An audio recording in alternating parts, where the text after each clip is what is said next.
Écoute, ça me fait plaisir de pouvoir parler avec toi enfin. Tu as exposé ici il y a déjà quelques mois, c'était en fin d'année, de l'année scolaire dernière, si je puis dire, Bah, attends, on est en 2024. en 2024. Non, c'était... Attends, on va être en 2025. On est Bon, encore d'accord, en comme tu veux, 2024. il n'y a pas de problème. Oui, donc... Le temps, et etc. puis, voilà, Ouais. on peut enfin parler ensemble. Hmm. Alors, je t'ai connu autour de la question de la psychanalyse plutôt. Tu avais fait des émissions très intéressantes.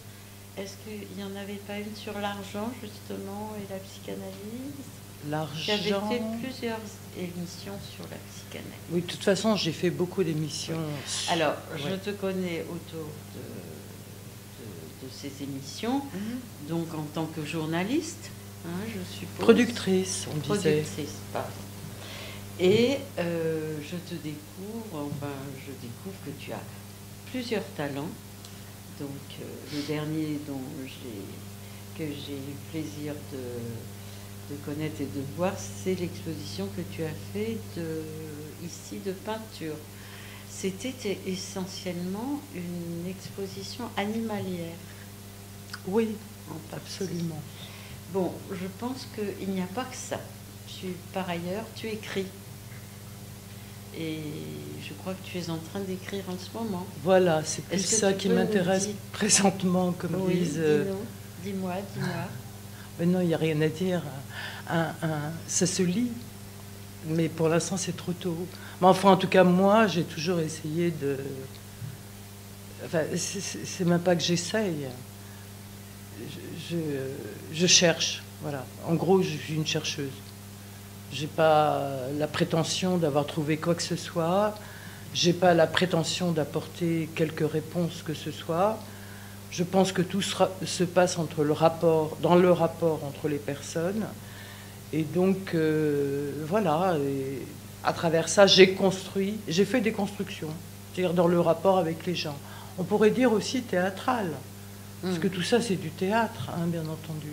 Et justement, du théâtre, je viens d'en faire, puisque j'ai joué Dostoïevski.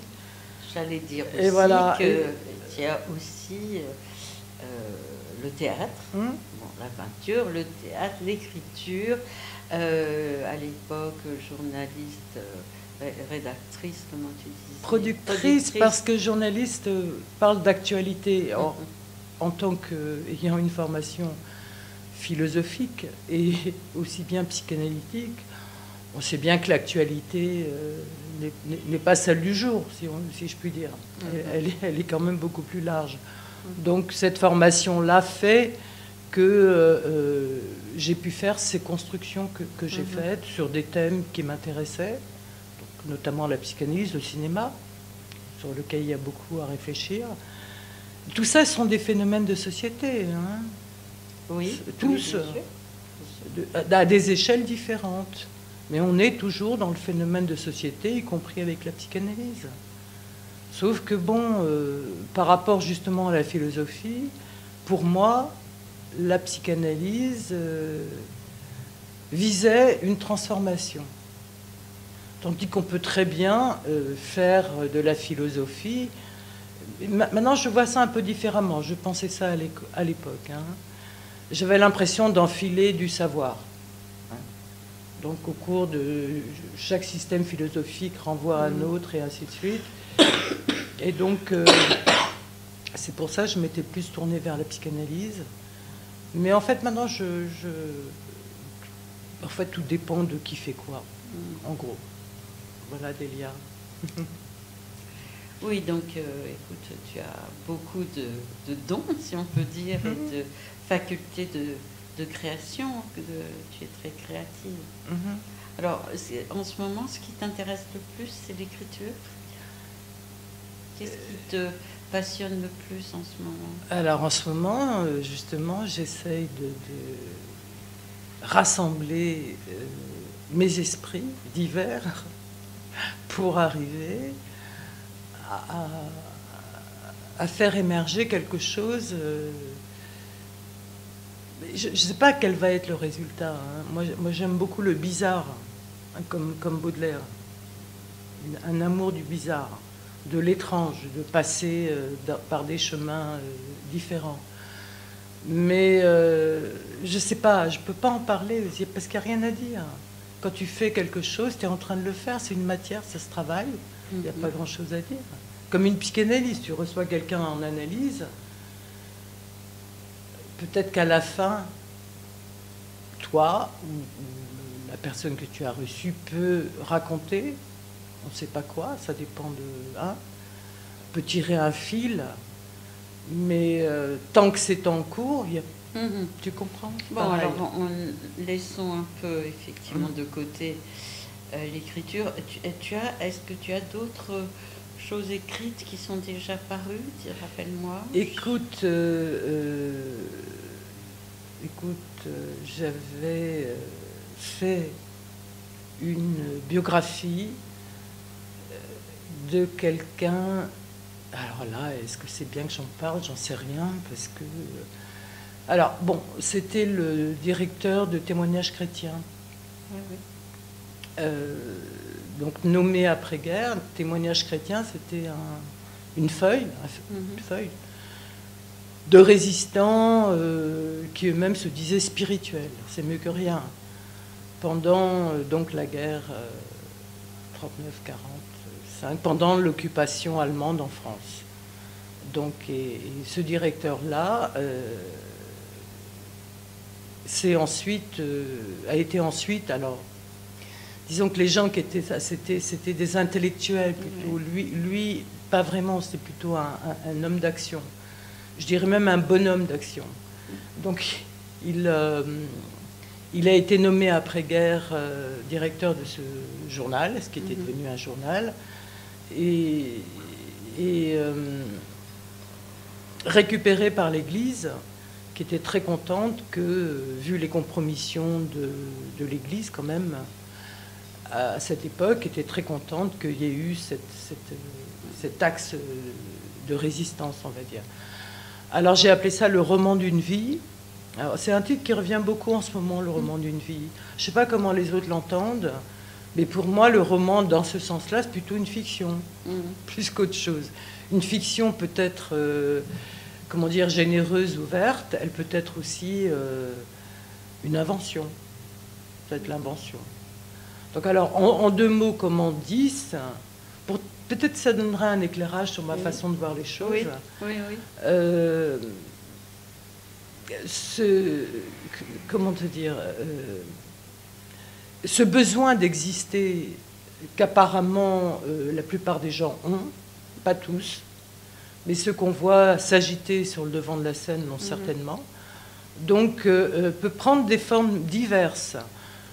Dans son cas à lui, ça a été de se faire passer comme à l'origine de cette résistance chrétienne pendant la guerre, alors qu'il n'y était pas vraiment. Et même s'il a eu des petites actions de résistance, comme transporter à vélo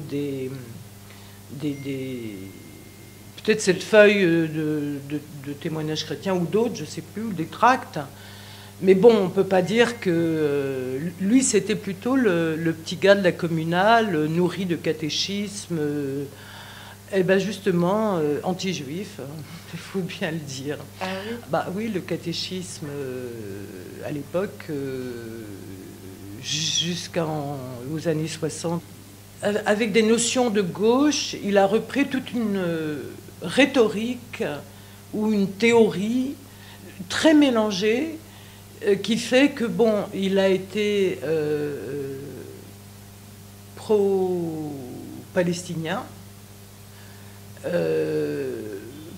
pour l'Algérie française, non pas française justement, pour l'indépendance de l'Algérie, pour, enfin, que des positions, on va dire aujourd'hui, politiquement correctes.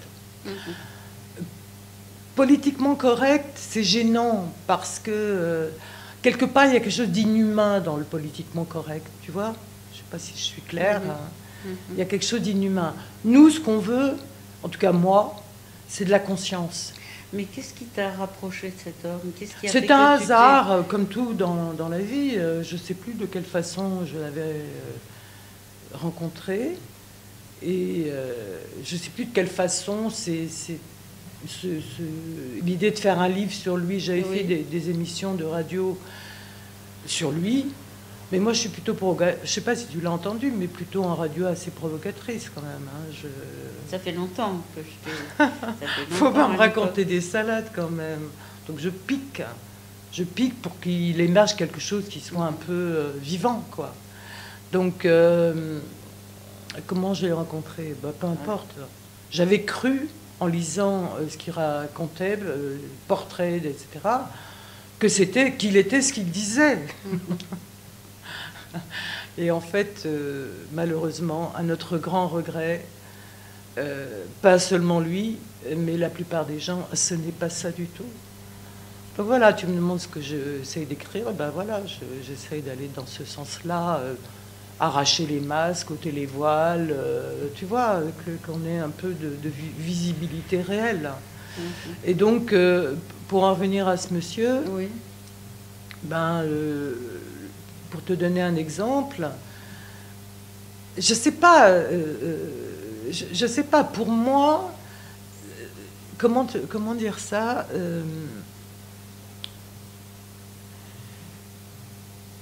j'ai essayé d'exprimer ça une fois à quelqu'un en disant, tu ne peux pas demander aux autres une humanité que tu n'as pas toi-même. Voilà. Donc, prendre le parti hier, aujourd'hui, de tel ou un tel, c'est une logique binaire, tu comprends? Ce qu'il faut, c'est essayer de trouver quelque chose d'humain, tout simplement. Or, humain, il faut je ne sais quel capitaine, quel bateau et quel horizon pour y voir un peu quelque chose. Donc ça donnait des choses un peu ridicules et insensées, du genre... nous, qui avons défendu les Juifs pendant la guerre, puisque témoignage chrétien, résistance spirituelle, et encore une fois, c'est mieux que rien, ce nous n'a pas de sens, si tu veux, tu comprends?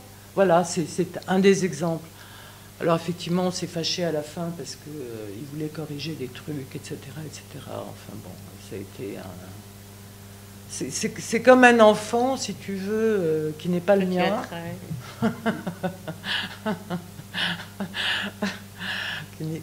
Qui est un peu le mien sans être tout à fait le mien. Mais je ne veux pas avoir un enfant, puisque j'ai peut-être pas d'humour. Je ne veux pas avoir un enfant avec des gens comme ça. Mais alors à ce moment-là, j'aurai d'enfants avec personne. Voilà. Ça va être difficile. C'est dommage que tu n'étais pas là la dernière fois. Ouais. On a eu Ghislain Lévy qui a écrit un livre sur malaise dans le fraternel. Ah oui. Et c'était très intéressant parce que bien sûr, il était question plutôt de l'inhumain dans l'humain. Et le mal et tout ce qui se joue en ce moment, justement, du côté plutôt des guerres civiles et de la frérocité. Frérocité. Voilà, ouais. C'était intéressant. Ouais. Oui, alors, bon, tu as écrit ça, tu as dû rencontrer cette personne, voilà, par truchement du hasard, si on peut dire. Il n'y a jamais de hasard, paraît-il. Truchement du hasard, truchement, comme on dit. Hein. Truchement. Oui, on ne sait jamais, c'est complexe, le D'accord. hasard. Alors, pour en revenir quand même à la peinture, donc l'année dernière, tu as exposé ici mon souvenir est surtout que c'était animalier. Je ne sais pas si tu es d'accord. Oui, si tu veux. Est-ce que ça représente une partie de ton travail pictural ou est-ce que tu as beaucoup travaillé autour des animaux et de la peinture? Alors là, c'était surtout les félins. Oui. Les grands félins. Alors, moi, j'avais un chat une chatte que j'adorais littéralement, qui m'a fait rire, mais vraiment rire. Très drôle, incroyable, mais un vrai personnage. Et j'ai eu beaucoup de chagrin. À sa perte. Oui, tout à fait. Et Bah bon, j'ai eu des expériences chamaniques où il s'est avéré que j'étais moi-même un félin. Donc je me suis peinte D'accord. en félin. C'était des autoportraits, en somme. Pas complètement. Moi, je suis pas ni dans, comment dire, je suis toujours à la frontière entre moi et l'extérieur. C'est-à-dire,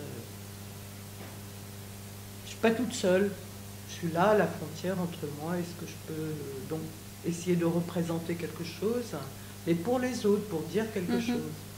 Donc un autoportrait, oui, indirectement, mais qui signifie... tu auras remarqué, je travaille beaucoup sur le regard. Oui. Il y a une chose importante, c'est les yeux. Qu'est-ce qu'ils disent?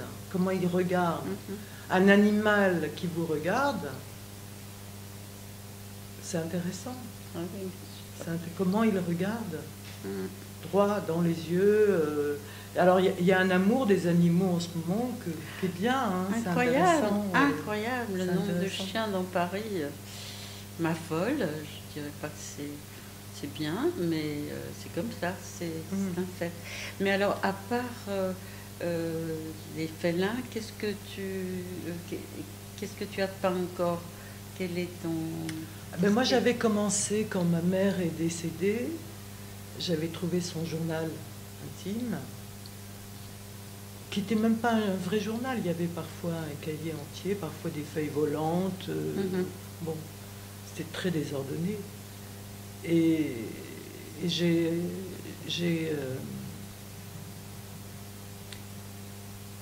lu ça. Mais j'ai fait un travail comme celui que j'ai fait en radio, c'est-à-dire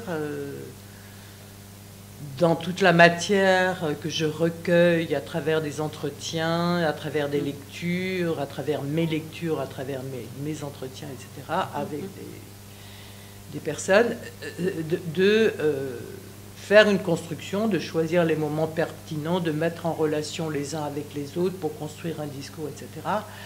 Et là, j'ai fait un peu pareil, c'est-à-dire je prends une feuille, c'est-à-dire un moment, qui peut être une journée sur 3-4 pages, etc. Et j'en fais un objet pictural à voir. C'est-à-dire que je raye des phrases, je mets d'autres en valeur, des mots, une humeur à travers des couleurs, etc. Ah oui, etc. ça part de là. Oui. Et j'ai appelé ça Journal de ma mère. D'accord. Et ça a eu beaucoup de succès. Mais tu sais, moi, alors que j'ai travaillé, mais bon, à l'époque, France Culture, c'était pas comme aujourd'hui. Hein. C'est-à-dire qu'aujourd'hui, c'est différent, pour le moins, pour tout. Mais c'était moins médiatisé qu'avant. Actuellement. Oui, qu'actuellement. Donc, puis en plus, moi, je sais pas, j'avais beaucoup de mal à me mettre en avant, moi. Je ne sais pas comment expliquer ça. Comme si je souhaitais être cachée. Je ne sais pas comment dire ça. Je sais pas, je trouve qu'il y a une obscénité à vouloir se mettre en avant. Ou alors, j'avais un vrai problème. Tu as fait une analyse. Tu sais, j'ai fait une analyse, mais elle n'est jamais terminée. Peut-être plusieurs. Oui, j'ai fait 3 tranches, mais elle n'est jamais terminée. Ça n'a pas de sens. Bien sûr. Ça n'a pas de sens. Non, mais c'est terminé. vrai, il y a quand même... on voit ça, qui prétend pouvoir apporter une solution, si j'ose dire. Tu comprends? Et Dostoïevski et le théâtre alors? Eh ben, le théâtre, c'est aussi une passion d'adolescence. C'était ma première vocation. Et donc, j'ai revu un metteur en scène avec qui... puisque j'avais pris des cours à l'âge de 16 ans. J'y suis revenue régulièrement, mais moi, j'étais plus intello. Je sais pas, tu vois, cette libération, elle est venue tard. Donc j'avais besoin de réfléchir à des choses, de penser, de comprendre. Être acteur instinctivement, c'est bien, parce que j'étais absolument magnifique, mais j'avais besoin d'autres choses. Et donc c'est quand même, l'idée revenait sans cesse. Pourquoi? Parce que là, à propos de se cacher ou de se montrer, c'était vraiment tout ressaisir et le montrer et se présenter. À travers Dostoïevski, parce que c'est un auteur avec qui je me sens des affinités. Et donc, le metteur en scène avec qui j'ai travaillé, eh bien, quand je l'avais revu pour... il était à la Maison des Métallos pour un studio qui faisait professionnel avec des acteurs où j'ai participé à certaines pièces ou à certaines présentations. C'est lui qui m'a dit les choses les plus pertinentes sur le théâtre, le jeu, ce qu'on appelle le jeu de l'acteur. Et donc, eh ben, j'ai eu envie de le revoir, et c'est lui qui m'a proposé Dostoïevski, et qui m'a proposé d'ailleurs La religieuse de Diderot. Ah oui. Je me suis dit quand même, La religieuse de Diderot à 16 ans, c'est pas mal, parce qu'un acteur, qu'il ait 90 ans ou 10 ans, il peut tout jouer. Mais quand même, j'étais plus intéressée par Dostoïevski, qui est plus actuel pour le coup. Oui, il est beaucoup plus actuel, voilà. Donc maintenant, il faut que je m'occupe de rassembler tout ça et de présenter ce personnage ou cette personne que je suis devenue. À travers l'écriture? Non, à travers tout mon parcours, que ce soit en radio. Je vois, parfois, ils rediffusent mes éditions France Culture. La personne qui s'occupe des nuits, notamment. Et il y a une fraîcheur dans tout ce que j'ai fait. C'est incroyable, quoi. Et peut-être que c'est valable pour tous les autres, je ne me rends pas compte. Mais je vois bien ce que j'ai tenté de faire, et je vois bien que ça passe toujours très bien, en tout cas. Je ne pourrais pas parler des autres, mais on m'en parle à moi, en me disant vraiment, tu vois, c'est du théâtre, en fait. J'ai toujours essayé de faire du théâtre. Donc c'est des mises en... Je te signale, j'ai quand même fait 2 films, des documentaires. Mais bon, arrêtons de parler de moi. Mais au contraire. Arrêtons de parler de moi. Une chose que j'ignore, c'est quoi ces documentaires?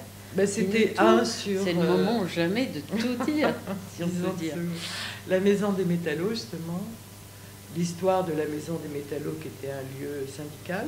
Oui. La Maison des Métallos, Paris 11e, qui est devenu un établissement culturel de la ville de Paris en 2007. Et puis un autre film sur l'histoire du secours populaire, que là j'ai rencontré aussi par hasard. Et plus l'histoire, en fait, de son président qui est décédé, qui est mort à 95 ans. C'est qui? C'était Julien Lauprêtre. Un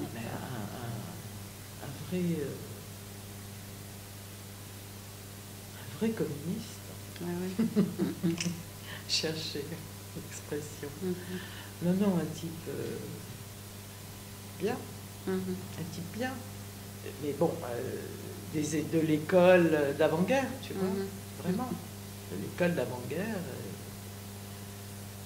Et il a tenu ça à bras-le-corps, avec toujours une inquiétude, puisqu'un président doit être réélu, de ne pas l'être.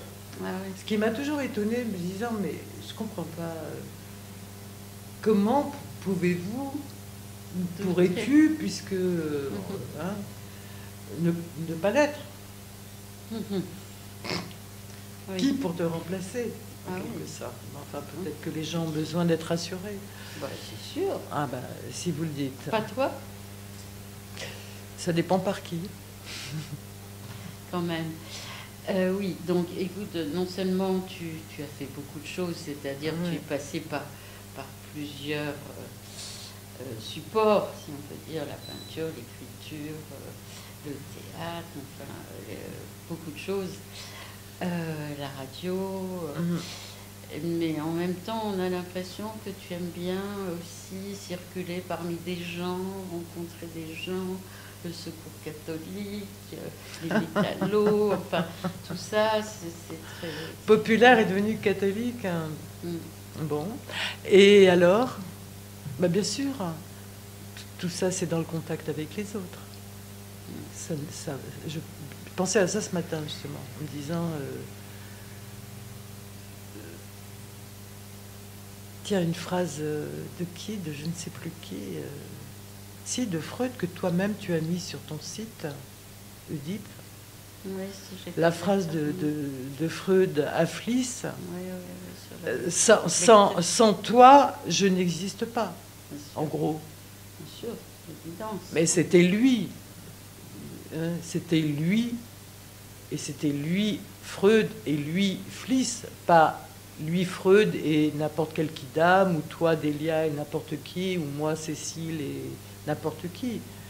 Mais tu comprends, c'est exactement ça. C'est des vraies rencontres, là où il y a Mmh. vraiment de la rencontre Donc de la créativité.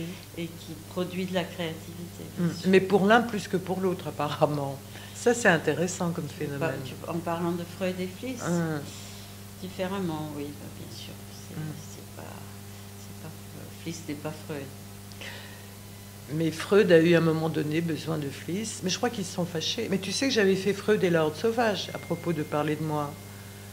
Non, Freud et la horde oui, sauvage. j'entends bien, mais je ne me rappelle pas. C'était 10 heures d'émission. Ensuite, c'est devenu un DVD, un CD, pardon, en 5h30. Ah oui, bah écoute. Que si je reprends, il y a une personne que je vire directement, mais je ne dirai pas qui ici.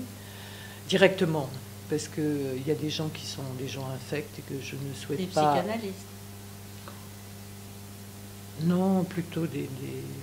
Non, non, pas psychanalyste, non. Un horde Psychanalyste, sauvage, c'était qui? Non, la horde sauvage, c'était le nom que Freud donnait à À son groupe. à son groupe. Non, mais quand tu dis ça, toi, ce que tu as fait, ça portait sur des psychanalystes. Bah, ça portait sur l'histoire de la psychanalyse. Mhm.